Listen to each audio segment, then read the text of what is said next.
Halo, selamat datang di podcast Sauna. Show-nya Azmi dan Nuna.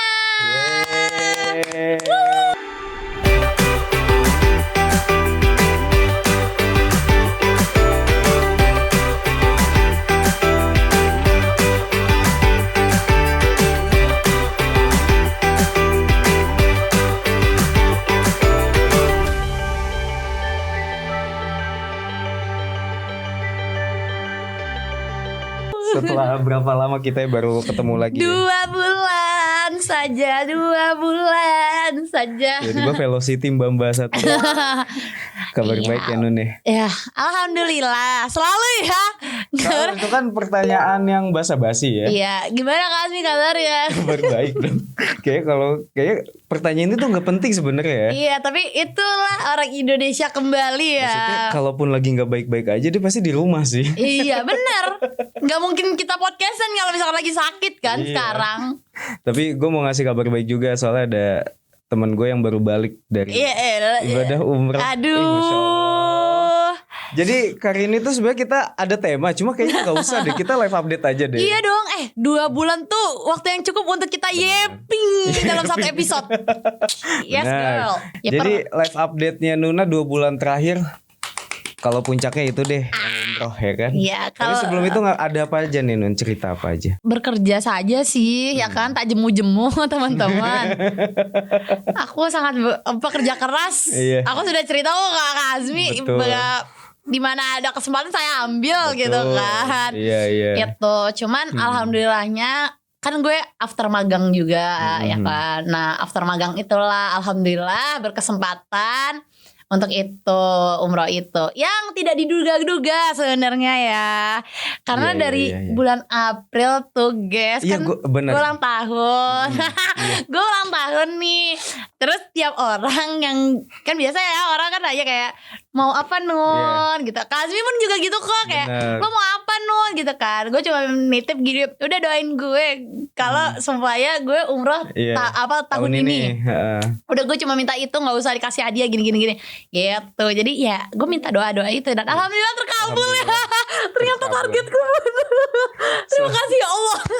Soalnya selain Nuna minta doa itu juga, terakhir kita ngobrol tuh ada memang bahasan itu kalau ingat ya kan. Bener-bener. Kayak gue pengen banget deh umroh kayak gitu-gitu kan. Terus pas Nuna ngabarin Kak, gue pikir ya lu tuh dengan kata-kata Kak, gue minta maaf ya. Tuh gue wah sauna bubar deh. Sumpah ya pas gue baca itu. Tuh gue Nuna kenapa nih minta maaf kayak gini, kan kaget juga gue. Pas gue baca sampai habis, alhamdulillah temen gue umroh. udah panik ya. Iya, seneng banget. Apakah ini akhir dari sauna? Enggak lah.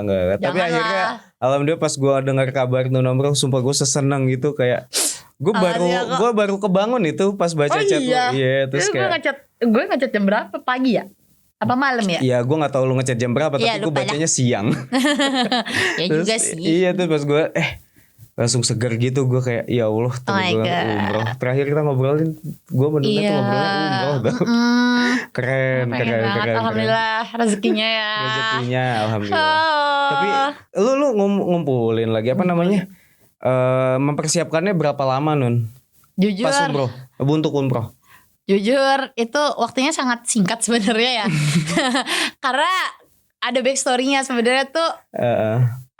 Pengen banget ya semuanya, cuman melihat keadaan wanita ini baru bekerja gitu kan. Baru bekerja tak jemu-jemu kayak ada perasaan kayak kayaknya nggak mungkin deh gitu. Baru masuk dunia kerja. Masuk dunia kayak aduh nggak mungkin deh. Maksudnya dapat duit dari mana gitu kan, rezeki dari mana gitu kan. Tapi sebenarnya harusnya tidak boleh begitu ya. Maksudnya ya udah serahkan aja gitu. La haula aja gitu kan. Terus kenapa gue bilang waktunya sangat sebentar, karena gue itu awalnya yang ingin berangkat itu adalah keluarga gue yang lain, bukan gue gitu. Cuman gue tuh kayak pengen deh ikut gitu karena ya adalah maksudnya cita-cita yang dari kecil kayak gue pengen kesini tapi kayak belum ada panggilan dan lain-lain gitu kan. Terus ada di satu titik salah satu tante gue tuh nawarin kayak udah lo ikut gue aja, itu di bulan Juli. Lo ikut gue di bulan Agustus aja Nun gitu kan. Oh ya udah alhamdulillah, mungkin kata gue ini kali ya jalan hidup gue di Agustus ini gitu kan. Sebulan lagi gitu ya. Iya sebulan gitu ya lumayan lah, nggak apa-apa.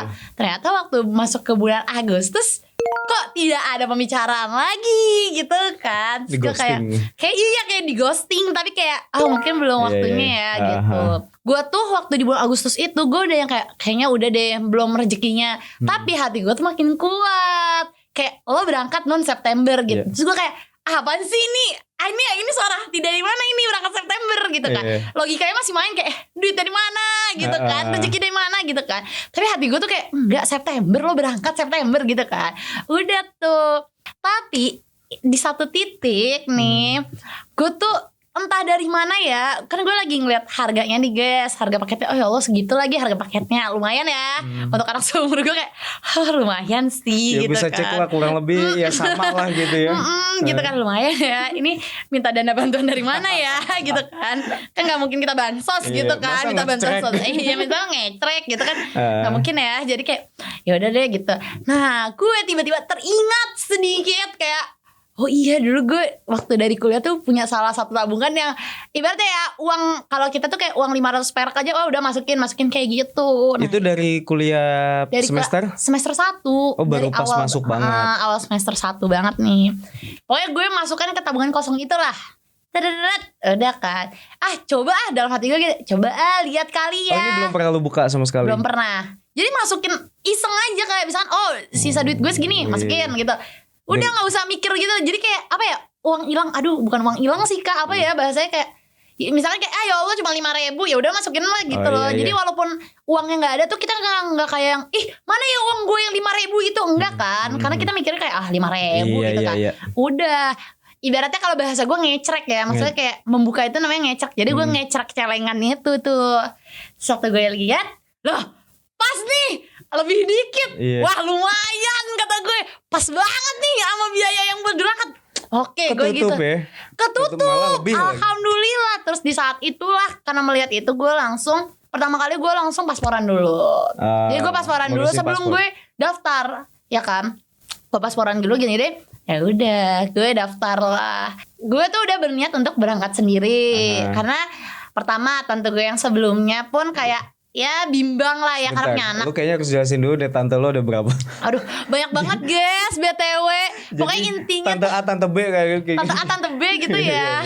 Oh my god banyak banget. Yang ngajak tadi itu, yang ngajak di Juli itu tante yang A lah ya. Yang gitu. Tante A. Nah ini tante B nih. Ini tante B nih. Yang akan berangkat bersama gue ini tante B gitu kan. Iya sorry banget ya tante gue terlalu banyak. Susah ya. Besar. Oke terus tante B gimana? Nah tante B ini gue udah ngajak nih kayak mau nggak gitu-gitu. Terus dia kayak bilang kayak gimana ya. Tapi waktu gue mau berdaftar dia pengen gitu kayak udah taruh nama dulu deh. Oh iya. Iya taruh nama dulu, daftar dulu. Ternyata waktu kita daftar si orang travelnya ini bilang kita lihat dulu ya soalnya kuotanya kayaknya udah nggak ada. Iya, karena kan dibatasin juga kan. Iya karena udah dibatasin gitu kan. Gue udah hopeless kayak aduh kayaknya gue telat deh untuk daftar gini. Tiba-tiba besok ya pagi gue lupa jam berapa ya, kayak pagi banget. Mungkin jam 10-an ya. Gue di chat kayak kak bisa nih masuk 2 orang dan itu udah pas. Wah gue kaget kan. Pas banget. Oh iya gini. Tiba-tiba sore itu udah dikirim si koper itu dan gue belum bayar guys. Gue belum bayar tapi itu koper udah dikirim 2. Koper ininya si travel. Koper rombongan lah gitu. Rombongan gitu kan. Iya. Dikirim gue udah kayak kaget kayak hah ini beneran nih gue mau berangkat. Gue belum bayar masalahnya. Terus gue foto lah ke tante gue si B ini. Tante B gue foto. Wah udah nih kayaknya beneran dipanggil Allah deh. Saya belum bayar udah dikirimin. Ya udah terjadilah di situ ngurusin 2 minggu. Bentar sebelum kesana gue pengen nanya, tapi seharusnya orang tuh bayar dulu baru dikirim toh? Iya dong. Ya iyalah kan? Masa lu udah dikirimin koper belum bayar? Itu pertanyaannya, maksudnya kok bisa kan? Tapi ya namanya udah panggilan ya. Iya itu sih, itu yang gue percaya sih sampai sekarang kayak wah. Bener-bener gak ada yang gak mungkin kan? Gak ada yang gak mungkin. Iya, terus gue percaya itu sekarang. Akhirnya lo dikirim nih koper sama si travel buat lo sama si tante B. Iya tante B. Udah terus gue kirimin fotonya. Wah udah nih kan karena kan awalnya tante B gue ini kan labil kan. Tapi setelah gue kirim itu kayak udah mantep nih dia kayak udah oke gue berangkat. Itu gue belum ngasih tahu orang-orang. Even temen deket gue belum ngasih tahu kalau gue mau berangkat. Karena menurut gue nggak tahu ya, tapi di hati gue ada ketakutan kayak aduh takut karena gue terlalu euforia, terlalu ibaratnya kayak gue mau berangkat nih, gue takut Allah tuh jadi kayak mikir bener. Lo berarti lo berangkat cuman demi ini dong, demi orang ngomong lo mau berangkat. Jadi gue kayak gue tahan itu deh. Jadi even temen sahabat deket gue tuh gue ceritain dulu. Gue mikir lah, gue ngasih tahu orang-orang kayak H-2 nih mau berangkat ya kan. Gue tuh H-2 kok nggak salah. Iya H-2 karena rata-rata gue juga nggak mau ngabarin. Kayak H-2 deh, gue ngabarin orang-orang dan lain-lain. Jadi gue bener-bener di situ tuh ya udah gue ketemu temen gue kayak aduh pengen cerita tapi aduh jangan tahan. Ayo niatnya apa nih kesana. Benar. Ya kan udah terus di 2 hari itulah persiapannya adalah setelah yang perlengkapan itu adalah gue baca biografi. Jadi biografi tempat-tempat yang akan gue kesana kayak ibaratnya biografi Rasulullah. Terus keluarganya Rasulullah, terus kayak sahabat-sahabatnya gitu. Jadi apa ya kayak lebih ngena gitu loh ketika lo udah nyampe di situ kayak wah gue di tempat ini nih yang gue pernah denger biografinya dan lain-lain kayak gitu. Terus yang kedua sebenarnya itu tuh diajarin sama salah satu ibaratnya orang mutawif. Jadi kayak sebelum berangkat manasiknya dia bilang sebelum berangkat tuh ada 3 yang harus dilakuin. Pertama lo persiapan perlengkapan dan siapin rohani lo, mental lo ketika kesana. Ya ibaratnya kayak ada bacaan doa, pokoknya siapin lah segala sesuatu tentang rohani dan lain-lain. Kayak udah nih kurang-kurangin gibahnya, kalau gosip-gosipnya kurang-kurangin tuh sama mau mendekati gitu kan. Karena jujur ya Kak, waktu mendekati itu gue semakin takut karena ya gue sering dengar ya orang ngomong kalau misalnya lo melakukan sesuatu di sebelum lo umroh nanti di sana itu ditunjukin ya kan kayak misalkan nih suka baik cerita kayak gitu kayak nauzubillah lo misalkan ngebohong di misalkan sebelum lo berangkat di sana tuh tiba-tiba ada aja kejadiannya. Nah gue tuh takut itu ditunjukkan ke gue ketika gue di sana. Amit-amitnya. Nauzubillah min zalik ya, tapi gue takut banget. Jadi gue harus ngurang-ngurangin nih kayak gini-gini karena gue takut banget gitu loh. Gue takut apa yang terjadi di sana. Ya udah mempersiapkan itu. Jadi dengerin biografi, dengerin ceramah, terus doa-doa dan lain-lain itu. Jadi mental dan fisik sudah terpenuhi. Kedua harus bikin wasiat. Iya kan. Ya sebelum lo pergi karena ya menurut ustadznya itu adalah lo kan pergi dalam keadaan lo akan bertemu Allah. Yang ibaratnya diri lo bukan punya lo lagi ketika lo ke Masjidil Haram ataupun ke Nabawi, karena diri lo tuh udah sepenuhnya milik Allah. Kayak yaudah lo kayak kembali aja ke Tuhan. Aduh gue sampai merinding. Gue merinding banget. Kayak kembali aja ke Tuhan yang menciptakan lo gitu kan. Jadi kayak yaudah lo kesana tuh kayak ya Allah gue tuh gak bawa apa-apa gitu loh. Gue cuma bawa diri gue gitu. Dan yang paling nyes di gue adalah mereka ngomong gini kayak kalian tuh kesana adalah calon mayat gitu. Gue langsung kayak ngain gitu. Makanya kenapa harus bikin wasiat, karena even lo gak balik ke tanah air, lo tuh ya udah miliknya Allah gitu loh. Apa sih yang lo harapkan gitu lo orang mau kembali ke Tuhannya gitu kan. Makanya itu disuruh bikin wasiat. Itu gue bikin wasiat sambil nangis kayak gue gak pernah bikin wasiat dalam hidup gue. Terus kayak gue harus bikin wasiat untuk orang yang terlalu word of information ini. Kalau lo tahu itu banyak banget. Gue per orang gitu. Untuk ini gitu kan. Ya udah sebanyak itu. Jadi itu gue kejar dalam waktu 2 hari untuk menyelesaikan si wasiat itu. Dan yang ketiga, ini yang sebenarnya paling gitu. Setelah mental, fisik, wasiat terakhir adalah memaafkan. Jadi kalau lo berantem sama orang, lo harus ketemu sama orangnya buat minta maaf. Terus kalau misalnya pokoknya hal-hal yang ibaratnya antara lo dan manusia itu harus dikelarin di hari lo sebelum berangkat. Sebenarnya itu yang paling berat menurut gue. Itu yang paling berat. Karena karena kadang adalah egonya kita loh Kak. Kayak misalkan kan bukan gue yang salah woy, dia yang salah ya kan. Karena gue waktu dikasih tahu itu di diri gue tuh masih kayak gitu, kayak kan masa gue minta maaf sama orang yang ibaratnya udah nyakitin gue, kan kayak not make sense gitu loh di otak gue gitu kan. Coba kalau gue dengerin lagi kayak ya udah deh gitu mau loh.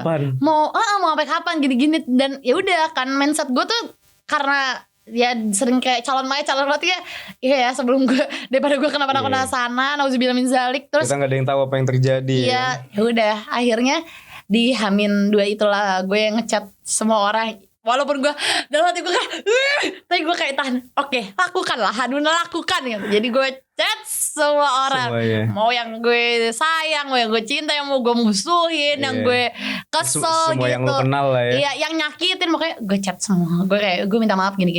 Tapi ternyata setelah itu lega, kayak oh udah plong gitu kan, kayak oh gini ya. Malah orang-orang yang ibaratnya menurut gue kayak aduh gue sakit sama nih orang, dia mendoakan baik buat gue, terus kayak nitip doa juga, dan itu bukan bikin gue kayak enak aja lo udah nyakitin gue, lo nitip doa aku juga enggak, gue malah kayak iya nanti gue sampein ya di sana bla bla bla. Itu sih, jadi kayak bener-bener udah plong. Jadi gue kesana tuh kayak bener-bener oh udah ya, gue emang bener-bener kayak nggak ada yang dipikirin lagi gitu loh Kak. Udah, terus karena yang paling berasa itu ketika hari pemberangkatan, karena gue kayak nyangka nggak nyangka gitu loh, kayak beneran nggak sih ini, takut banget soalnya even gue apa ya kayak ada perasaan gue siapa sih kok bisa kepanggil Allah gitu loh, tapi dalam hati gue emang pengen gitu. Jadi kayak itu sangat tapi emosional. Gue tuh momen sih. pasti emosional sih, Banget apalagi sih. siapa sih yang gak pengen ke sono? Iya sih. Ya buat kita umat muslim siapa sih yang gak pengen ya kan? Lagi. Lagi pas gue sempat ada ini, tahu kata gue si Nuna umrohnya sampai kapan ya? Soalnya lu enggak? Lu kan selama di sono ya gue ngerti lu di sana lagi ibadah, maksudnya nggak ada instastory lalala segala macem gitu. Bener. Cuma biasa yang gue tahu umroh itu seminggu kan, kurang lebih lah seminggu. Terus seminggu si Nuna nggak ada story nih, gue udah balik belum deh?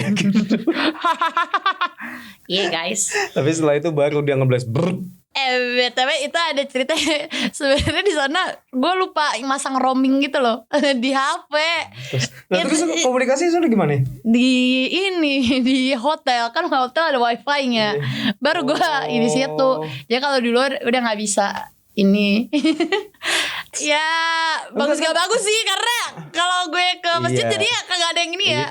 Itu menilai plusnya. Itu nilai plus ya. Cuman ya kadang-kadang pengen ya, maksudnya kayak video cuma, call silakan gitu kan, kadang kayak orang-orang gitu loh. Cuma kayaknya udah lebih baik kayak gitu aja sih. Biar lu juga fokus ibadahnya sih. Iya sih. Iya kan? Menurut gue. Bener. Tapi jadi situ kan karena nggak ngapa-ngapain aja kayak ngapain lagi ya abis doa ini gitu kan. Jadi kayak mencari kegiatan abis ini doa apa lagi ya. Wah pokoknya gue apapun doanya gue baca di sana. Wah orang nitip lo, ya udah gue list semua satu-satu. Ya Allah atas nama ini dia bilang kayak gini gue bacain. Ya Allah atas nama ini dia bilang gini. Lu not ya? Lu not. Gue notes. Wow. Tenang aja gue sampaikan niat baiknya kalian. Alhamdulillah ya, kalau yang udah nitip ke Nuna doanya udah didoain. Langsung ke servernya. Guys. Gitu. Gue ngeliat story lu Nun, yang gue ceritalah ke lu yang gue replay semalam. Ya. Yang Ka'bah. Oh iya. Gitu gue nangis. Itu merinding sih, apalagi yang suara azan ya. Oh itu suara azan sangat. Tapi lu diimamin nama ini gak kemarin?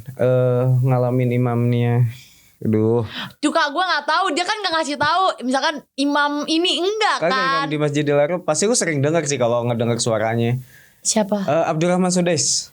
Kayaknya ya gue tuh enggak ini karena kita nggak bisa ngeliat imamnya juga sih di sana. Gue tuh pernah bilang ke suara doang gitu loh. Gue tuh pernah bilang ke Umi gue, Mi one day kalau aku ada rezeki ke sana, pengen banget ketemu sama ini. Masya Allah. Amin. Iya. Amin sih. Gue sering banget sama ini Bandar Balela.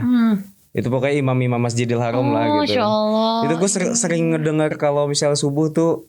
Jadi gue kayak ada kepengen lah gitu. Masya Allah. Kabul kan gak ada yang tahu. Iya kayak gue kali kayak Nuna kan.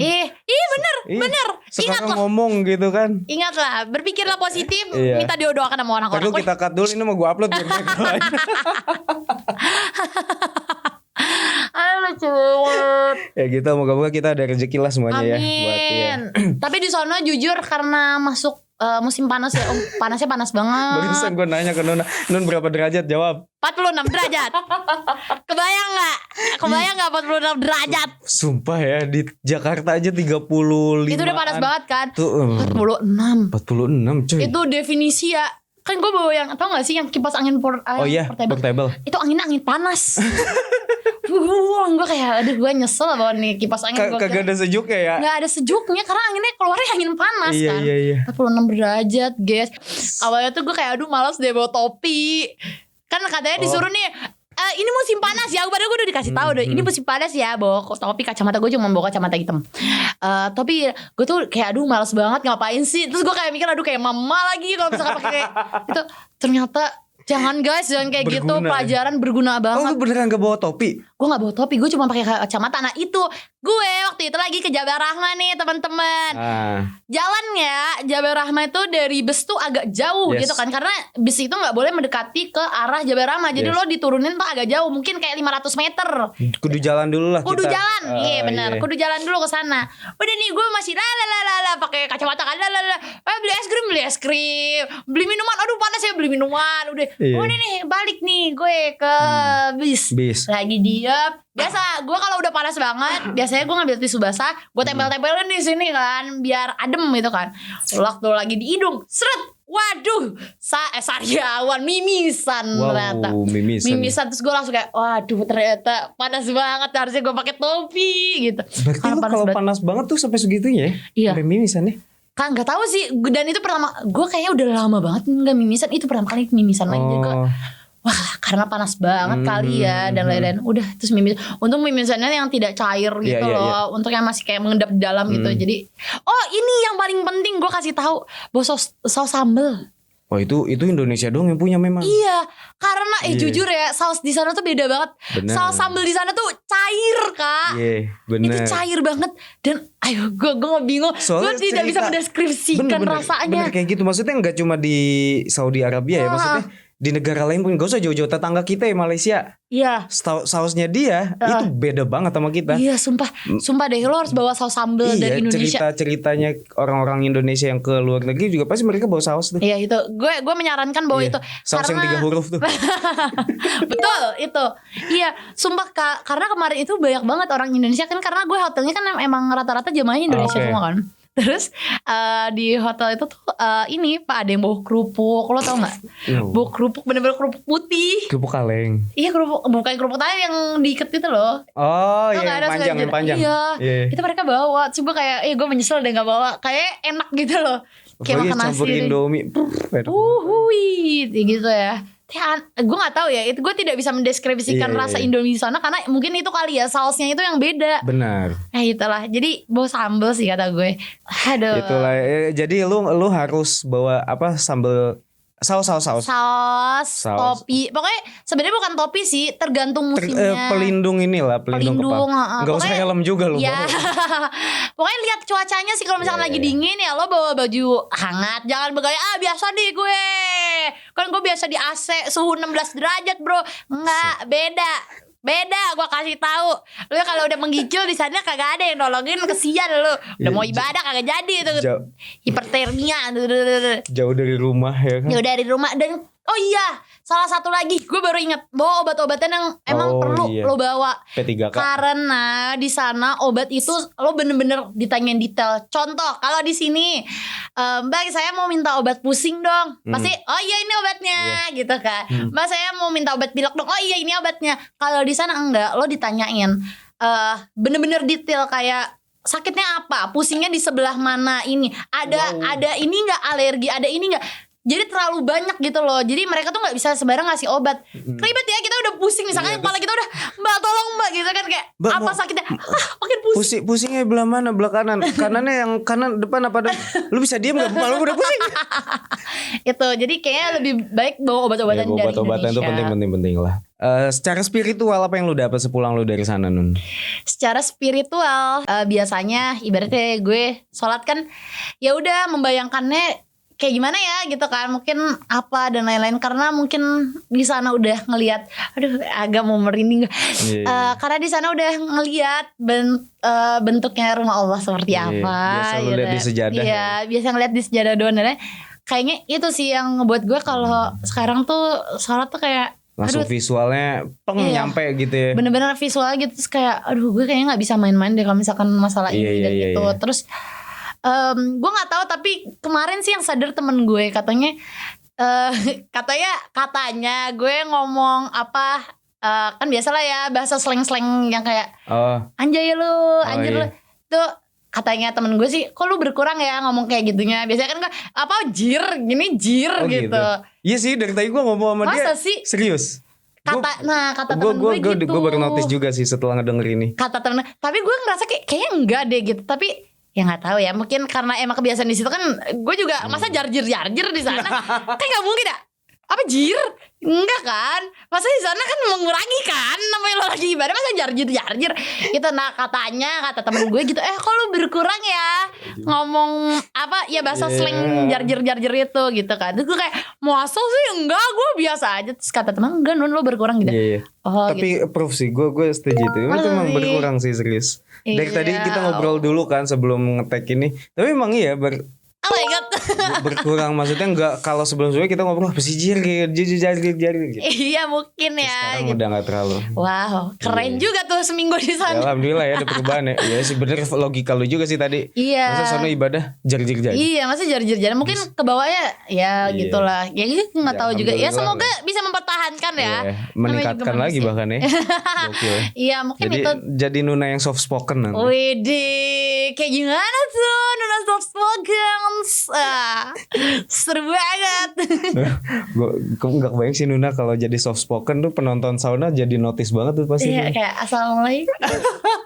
Ketawa gitu. Enggak ya, kalau ketawa tetep aja ya gue kayak gitu. Ketawa ditahan tuh kayak apa sih? Apa sih? Kayak ketawa aja, nggak usah tahan-tahan. Ya kan biasanya kalau lagi PDKT kan gitu Nun. Cowok nggak cewek kan PDKT. Emang iya, emang cowok. Oh iya, kita kan pembahasan ini live update. Jadi emang iya kayak gitu. Iya maksudnya kalau cowok juga kalau ketawanya, kalau cowok nggak yang nahan. Kalau cewek kan yang nahan mulut kayak gitu kan. Kalau cowok tuh lebih ke, kalau biasanya kalau PDKT lebih ke ketawanya di laki-laki gitu, maksudnya kayak gimana ya? Ya deh banget. Biasanya kayak gitu, maksudnya gimana ya? Enggak yang ketawa wah gitu, enggak. Iya sih. Yeah. Ini kayaknya gue yang dicecer gitu ya dari awal sampai akhir. Gue pengennya ke Azmi sekarang yang live update. Karena nih gue kasih tahu ya, sepertinya selama gue seminggu di sana dia juga memiliki kegiatan guys, yang sekarang sangat ternotis di WhatsApp WhatsApp orang yang ya di follow sama dia gitu kan. Salah satunya banyak sekarang ya aktivitas bapak-bapak ini. Salah satunya berlari, berolahraga. Oh my god, ada apa? Kejadian apa? Enggak patah hati kok. Emang kalau olahraga harus patah hati kak? Ya trigger awal gue karena patah hati sih. Oh iya sih. Enggak tapi gue kalau apa lari ini lebih ke nge-recall lagi sih, karena gue udah berapa bulan kan gue nggak lari kan. Itu kenapa awalnya akhirnya gue mau lari lagi nih? Gue udah worry sih sama badan. Terus juga ngelihat teman-teman gue, karena kemarin kan kita mau ada turnamen. Oh iya. Mini Soccer Media Cup itu. Keren gak? Guanya mah nggak main. Nah teman-teman gue itu mereka udah mulai pada pemanasannya itu dengan cara jogging, lari. Terus kalau misalnya pagi-pagi di kantor, kita kan suka pada nginep di kantor. Pagi-pagi nih abis siaran pagi kita jogging bareng. Nah gue ngeliat mereka, anjir, kan dulu gue sering lari ya, kenapa gue jadi nggak lari? Ngeliat mereka kayak gitu, udah gue mulai rutinin pelan-pelan kayak gitu. Sedap. Jadi mulai jogging juga. Terakhir kemarin banget. Itu gue dapet 6 kilo lumayan lah. Wow, tepuk tangan semuanya 6 kilo. Dengan ya maksudnya enggak yang lari bener-bener kayak lari terus enggak berhenti gitu, enggak. Oh ada ininya. Ada jalannya juga. Tapi 6 kilo tuh lumayan loh. Lumayan sih. Bukan lumayan lagi, bagi gue itu sangat bagus. Berasanya sampai semalam mau tidur tuh. Berasa, tapi untungnya karena itu juga, karena capek juga. Tapi berasa sakit iya, tapi ya udah akhirnya tertidur dan bisa bangun pagi gitu. Gue tuh udah worry, makanya gue ngechat lu malam-malam, lu agak siangan nih. Gue tuh takutnya. Gue tuh takutnya saking nahan badan pada sakit, gak bisa tidur, jadi tidur kemalaman, bangun kesiangan takutnya. Gue bilang agak siangan. Tapi malah gue yang telat deh hari ini. Apa-apa. Karena tadi juga gue nyetapnya agak lambat. Udah. Ya nggak apa-apa. Jadi gitu. Terus juga gue ini selain tadi jogging itu, lari itu, gue lagi melakukan, gue nggak bisa bilang sini. Makanya ada satu kegiatan yang gue gue bilang aja kali ya, gue ngajak. Aneh banget tadi lo mau bilang sekarang emang agak itu ya. Gimana ya maksudnya? Takutnya orang nyangkanya yang kagak-kagak. Enggak lah, positif misalkan gitu. Itu kegiatan positif, teman-teman. Ingat ya, positif. Iya, gue bingung ngegambarin nanti gimana ya analogi. Enggak usah analogi, udah gue bilang aja deh. Enggak, dari kegiatan positif. Gue tahu dari kegiatan itu insight-nya apa ya? Apa misalkan gue lebih tadi kan kayak lo lari jadi bisa bangun tidurnya lebih cepet gitu. Nah kalau dari kegiatan ini apa gitu? Ini mengingat lagi corona bukan corona ya. Corona mulu. Terus aja mengingat lagi apa yang udah gue pelajarin dulu gitu. Oh iya. Ya gue ngelihat apa ponakan-ponakan gue gitu, jadi gue kayak ngajar ngaji tajwid. Masya Allah. Iya gue ngeliat story-nya. Gue pernah ngeliat story-nya guys. Coba ngegambarinnya gimana ngebayangin. Iya bener. Bingung kan gue, makanya gue bilang aja. Iya. Dia enggak, gue bisa menggambarkan aja. Jadi Kak Azmi itu sedang menyalurkan ilmu. Nah sama guru ngaji jadi. Iya ya kayak gitulah, karena gue ngelihat ponakan gue belum selancar itu. Sedangkan gue di umuran dia gue udah nyampe Al-Quran. Jadi kayak kita belajar yuk gitu. Dan itu bener kan dengan kayak kita ya lu inilah senior gue lah kalau soal ngajar. Enggak begitu ya. Dia udah keluar kota, lu udah keluar kota. Apa? Enggak deh. Keluar kota apa? Luar kota, luar pulau malah Bali ya. Enggak, Non, maksud gue lu pasti relate kalau gue bilang dengan mengajar kita jadi mengingat lagi. Iya benar. Kayak ke-recall gitu. Iya, ke-recall lagi. Nah, itu yang gue alami ketika gue kemarin ngasih tahu soal salah satu materi lah gitu ya. Kata gue, oh ya dulu gue belajar ini, kenapa gue nggak ingat gitu. Ingat lagi itu setelah itu bareng-bareng itu. Oh I see. Itu insight benefitnya lah buat gue. Bagus lah itu. Alhamdulillah. Sebenarnya setelah itu kan ada beberapa tetangga gue yang mau. Anaknya ini juga. Iya. Bener. Tapi gue udah senang nih kayak. Tapi gue bilang enggak deh, jangan ke saya. Gue merasa belum cocok karena takutnya gue money oriented. Ngerti gak maksudnya? Kalau gue ke ponakan gue kan karena gue care aja. Maksudnya gue nggak minta lo bayaran ini enggak. Takutnya kalau anak tetangga ya oke 1, 2. Cuma kalau banyak jadinya lah gue kagak ada penghasilan. Nah itu yang gue takutin. Sedangkan niat awal gue adalah untuk ya biar ponakan gue, keluarga besar gue setidaknya bisa ngaji juga gitu. Takutnya kalau makin banyak gue ngerasa kok gue nggak ada pemasukan dari sini. Iya benar. Sedangkan waktu gue tersita. Jadi ibaratnya nggak mau merubah niat awal lo. Iya gue nggak mau. Jadi ya makanya anak tetangga tuh jangan ke saya deh, ke yang lain aja gitu. Gue gituin. Bagus loh itu ternyata. Walau terus kalau yang kan gue storyin juga yang kayak gitu, yang tadi ngajarin ngaji. Itu sampai beberapa teman gue, lu kenapa? Kok tiba-tiba bertaubat gitu kan ya? Lu kenapa Mi? Lu bye-bye aja, nggak ada trigger apa gitu, nggak ada, aman kok gue. Kenapa ya orang tuh selalu ngomong gitu dah? Kalau kayak tiba-tiba nih ada orang terus melakukan kebaikan yang ibaratnya ternotis tuh kayak dia kenapa ya? apa yang menjadikan tiba-tiba dia menjadi solehah misalkan atau soleh? Iya. Kayak gue tanya trigger lu apa? Kenapa bisa kayak gitu? Ya nggak apa-apa. Gue bilang gue cuma pengen sekeliling gue bisa ngaji gitu. Iya. Gue pengen gitu doang. Wow. Gak, soalnya ini bener-bener dari yang begini nih jadi gitu. Kayak drastis banget gitu loh. Kayak gokil. Lucu sih. Aduh. Beberapa 1-2 temen gue tuh kayak gitu. Tapi ada efek positifnya juga. Bukan ya emang efek positif sih kalau itu. Tapi ya itu buat gue lucu juga sih kayak. Itu lucu. Buat gue kan ini gue nggak, ya maksud gue pengen nge-storyin bahwa live update-nya gue juga gitu. Maksud gue pengen ngasih tahu bahwa gue nggak sebegajulan itu kok gitu. Itu tidak seperti yang kalian pikirkan gitu kan. Lo kayak gue masih ingat sama agama kok gitu.